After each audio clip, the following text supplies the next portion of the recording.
Hey everybody, thanks for watching. This is Kev from Kev's Artwork and Portraits, and in this video I'm going to be showing you part time lapse, part real time on how I achieve some of the skin textures that I achieve in this drawing. The reason why I decided to do this is because sometimes, the processes that you don't see behind the scenes when it comes to doing the drawing, um, those are sometimes the most interesting. Those are the ones that people want to see. Those are the processes that people don't get to see very often. And there's lots of videos knocking around online and on YouTube and things like that these days that a lot of it's time lapse, and I do want to you know have time lapse elements in my work, but I also want to try and branch out into some real time. So that's what I'm going to be doing. I'm going to be showing you 10 minutes or so of real time, um, layering up some of the base values that I put in um, before I start adding darks into the picture. So as you can see in this is part of the time lapse. I've done sporadic time lapses across the picture here and there, different elements that I've time lapsed, but I haven't time lapsed the entire portrait. The reason being is because I've sort of been stopping and starting, and I haven't really had a good go at the entire portrait, in one long whole day. So that's why I've been doing it in smaller segments. But the reason behind the real time is I'm working on an area of the forehead, and it's quite light. It has quite a lot of light flecks in the skin. Some of the pores are darker in places, where he's an aged man. There's quite a lot of imperfections in his skin. And I just wanted to show you the base method that I use before I start adding all of those details. It is quite tedious at times and is quite boring in places. And sometimes I do find myself thinking, oh my god, here we go again, I've got to do more of this. But I feel the overall effect it gives is quite good, especially for a picture that's as light as it is around his forehead. But as you can see on the forehead, I have highlighted it to a certain point. That will mainly be that brightness. So it's just a case of adding details here and there where I need to and building it up slowly. So during the real time, you're going to see the first initial stage of my process, using a HB just to go over the area. And I kind of use, well, you'll see in a minute, I'll explain, but yeah, it's good to see some of these artists' processes, and I hope you enjoy the video.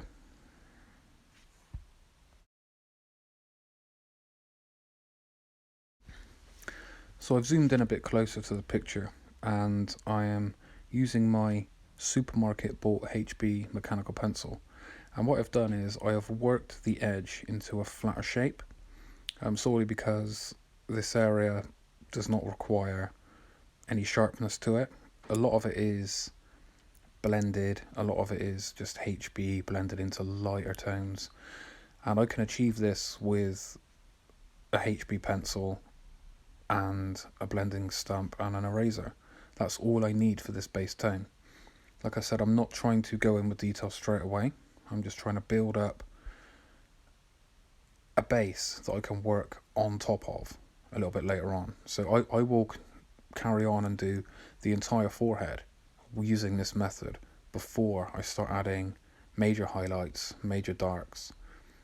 And it's a very tedious process, but it does create an effect that I think looks well on a drawing. And as you can see, even as far as I've got into the drawing, a lot of it is still unfinished. A lot of the hair work is just as it was when I put the powdered graphite down. A lot of it hasn't changed since then. I haven't really done any more to it. That will be one of the last things.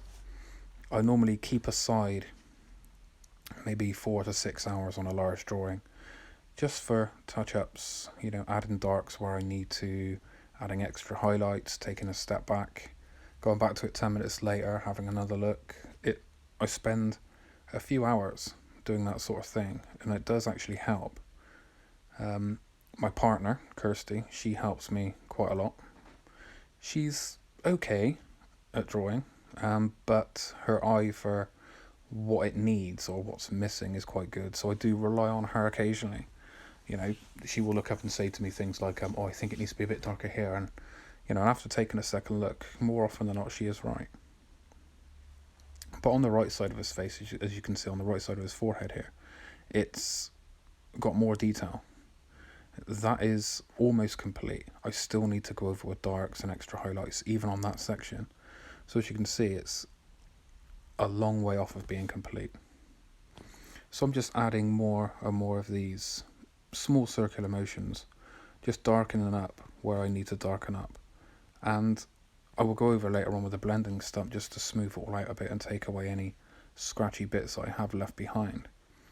But like I said, having the pencil on the angle that I have, having it flat to that angle, it's one continuous motion all over the entire piece. I don't have to change, I don't have to turn the pencil, because I know that I'm using the flat edge. I'm softly doing these circular motions, and it gives a nice effect. It doesn't, quite a lot of people think I have to have every single detail, every single blemish. A lot of what you see is what you're not seeing. There's quite a lot of tips and tricks that you can pick up and you can use to create effects that does not require you to be that accurate. If I was gridding the piece, I would try and be more accurate, but because I haven't, I went straight in with powder graphite. It's freed me up to be a bit more creative with some of my methods. So I'm just drawing what I see and I'm having fun with it. I'm not trying to be overly accurate. I mean, if there's a few blemishes that aren't in place, art's art. As long as I'm happy with it, that's what matters. If you're happy with the piece, then you're happy with it. But as you can see, I'm now going in with a blending stump and I'm trying to smooth out some of it, make some of it a little bit darker where it needs to be, and try and give it an overall sort of weathered skin effect. Because I find with my drawings, I work better with this kind of skin, because I've sort of worked out a few techniques and tried out a few methods that work for me, and I find it quite easy to create some of these methods, some of these effects. I'm going to be honest, I do struggle with young skin.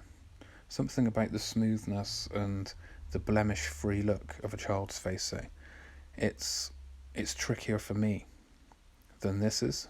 A lot of people find it the other way around. A lot of people find that drawing somebody older is harder than drawing somebody younger.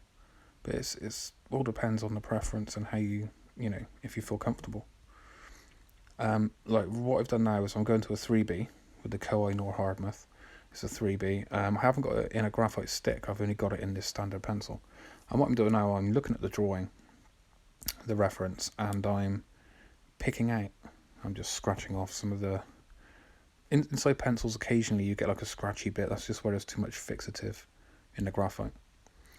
So what I'm doing now, I'm looking at the reference image and I'm picking out some of these darker areas and blemishes, so that when it's all rubbed in later on and I go over and I darken up with the 6B, I know that some of those blemishes need to be darkened and tweaked in places. It makes it easier for me later on, and it's one of those times where I think, well, do I need to be putting this in now?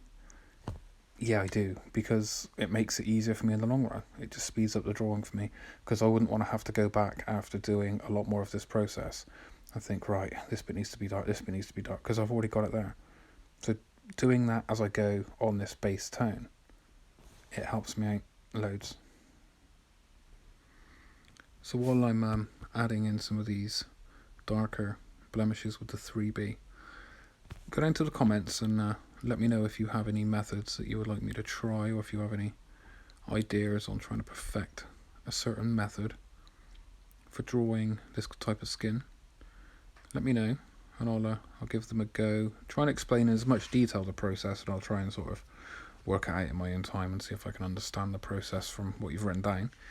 But shortly I'm going to be using a blending stump to go over these darker areas, just to blend them all in. Because on the reference image, there's no sharp details at all on his entire forehead. Just a few of these sort of moles and these dark spots and patches. But none of them are actually really sharp. So that's why I'm just blending everything again and then blending everything again. And this is still only the base layer. I mean, some of the greys you can see down underneath the stuff that I'm working on now was still there from when I used the powdered graphite when I did my original line work. So I haven't worked any of this area at all. And like I said, you know, over the next day or so, I'm going to be spending a good 4 to 6 hours darkening the entire piece, adding in those dark hairs in his hairline, because I know up on the left hand side of his head, I do have to put darks in there and bring some of his hair strands down. But you know, that's all stuff I do at the end. I don't worry about that now. It's easier to draw hair over the top of skin that you've drawn than it is to try and draw hair in skin in between hair strands. You know, I don't know how you guys, do you do all the hair and then work up to it with skin, or do you do the skin and then overlap the hair? You know, everyone's got their own sort of preference. So what I'm doing now is using my electric eraser, and I'm going in to the slightly lighter areas, and I'm just highlighting those slight light areas, taking off some of the graphite, making it a bit more mottled, a little bit more patchy, because that's how it is on the reference. And I'm basically just drawing what I see. There's no special trick to it. I'm just picking the pencil that I think I need for my first layer. I'm drawing the effect that I see on the paper, and I'm trying to recreate it as best I can. And that is all I'm doing. I'm not doing anything else other than drawing what I see, using a method that I know works well, and I'm just drawing what I see. Has anybody else got an electric eraser? I did mention it in my tools and equipment video yesterday. I know a gentleman called Ron Fisher has got one. I don't know if anybody else has. I know loads of people use Tombos. I've never had a Tombow. I don't know why. Maybe it's just because I just don't know why. I don't know why I've never had one. Are they as good as people make out? I may have to get one. We have to see. So I'm still doing these highlights, still picking out these certain areas, brushing away the excess crumbs, I call them, sweeping away the crumbs. I use my pinky finger for that, as I'm holding and then I sweep away with my finger. I don't know. It's just a weird habit, I think. So shortly it's going to jump. As you can see, as you go in and you look, that is the kind of detail I'm achieving. Obviously I've got a light pad on, so I'm getting some glare, but that is how dark it's getting at the moment. And obviously when the camera goes back up, it does lighten quite a bit, but it is darker than it appears on the video, I must admit. But it will jump. As you can see, in between his, below my hand there, the first sort of curve in his forehead, like the wrinkle in his forehead, there's a section all through the middle, and I fill most of that in. I'm gonna sort of fill it all in off camera, so I can show you the next sort of step. Because if I was to do that for the entire video, it would get a bit tedious. So I'm back to the 3B, just going over some of those areas again, making them a little bit darker compared to the highlights I've just added. And it's all these continuous layers, this continuous working the same areas that achieves this built up skin texture. There's no sort of fast method to do it, I have to admit. I haven't found a faster method. You know, if you have, let me know. I would love a faster method to try and achieve some of these details. But this is the method that I found works, and this is the one I stick with until, you know, if I find something better, I will adjust, and if it works for me, then I'll use a different method. But currently as it stands, this is how I do it. Pinky finger brushing away again. But down this left hand side of his face, as you can see, I'm working on certain areas down here. It is a lot darker than what it seems. Like I said, I still have to go over and make it all darker. I might do a video in the next couple of days. I'll possibly do a time lapse and show the picture as it is before it's finished, and then the finished version, so you can see what I actually do to finish off a drawing. Because quite often than not, people say, oh, it's finished, my drawing's finished, and if they have it critiqued, or if somebody says, well, that could be a bit darker and this could be a bit darker, that's what I try to do. before the picture goes out as finished, so that I don't get a lot of that feedback, or try and eliminate as much of that feedback as possible. Because if I put a drawing out, or if I said it was finished and people picked up and criticised certain areas, I would immediately think, damn, I should have spotted that. So that's why I try and do that. I do try and take a step back, maybe wait a day or so, and then have a second look and think, oh yeah, that does need tweaking and this does need doing, and it does help finish the drawing. Obviously I will be spraying it once it's complete. I was talking to a gentleman on Discord today called Adam O. He's a fantastic charcoal artist. Definitely head over to Twitter and follow him. His Twitter handle is Art Obsolete. He's a fantastic guy. He's amazing with charcoals. I was talking to him a little bit about fixative. I use a Winsor Newton fixative. He uses a Krylon or some kind of fixative. I think he's in the States, so it's obviously a different brand.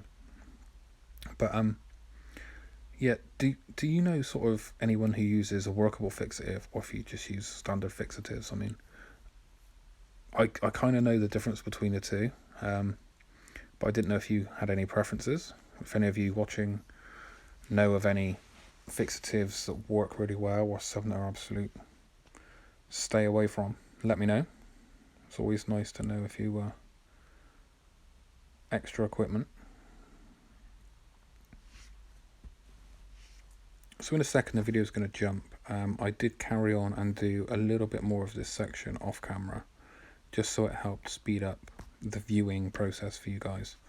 It was the same process as before. I filled in with HB, then I went over with 3B, and now I'm at the highlighting stage of this first process.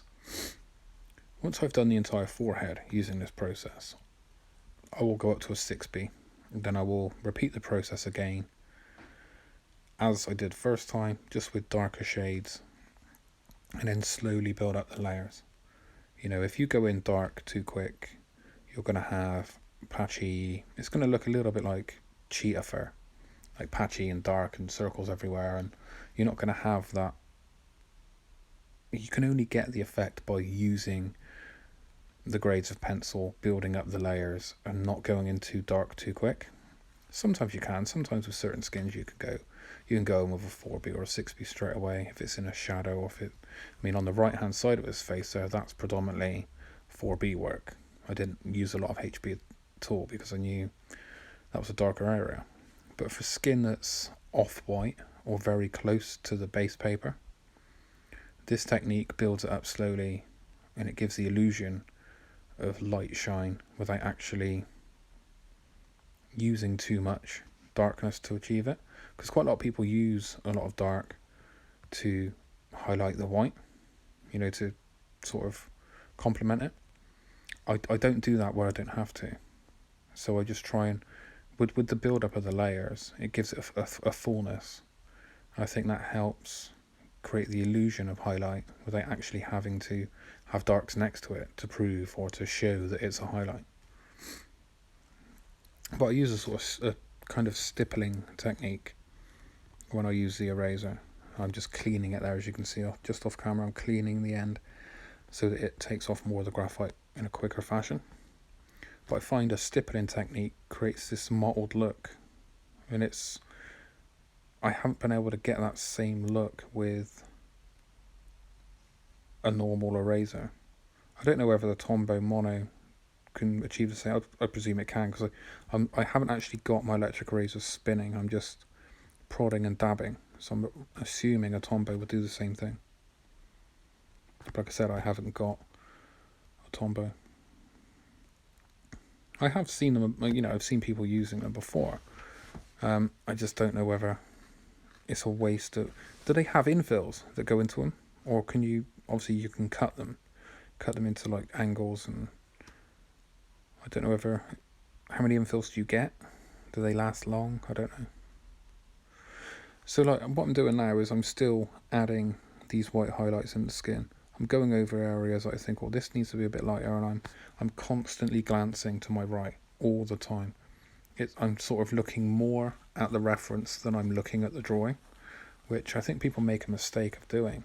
Quite a lot of people find themselves looking at a drawing for 10 minutes, having a quick look at the reference back to the drawing, and then before they realised it, they've got a completely different drawing than what they're supposed to be doing. But anyway guys, I hope this has been a little bit helpful for you. Sorry if I'm rambling on. I didn't realise I'd recorded about 15 minutes of me just drawing skin. It's not been the most riveting experience I expect, but this is just a small process of how I start to build up layers of skin. I hope it's been informative, and I hope I haven't bored you to tears. Please like and share and subscribe. It's always helpful for me, and I will be happy to answer any of your questions in the comments. If you have any for me, let me know.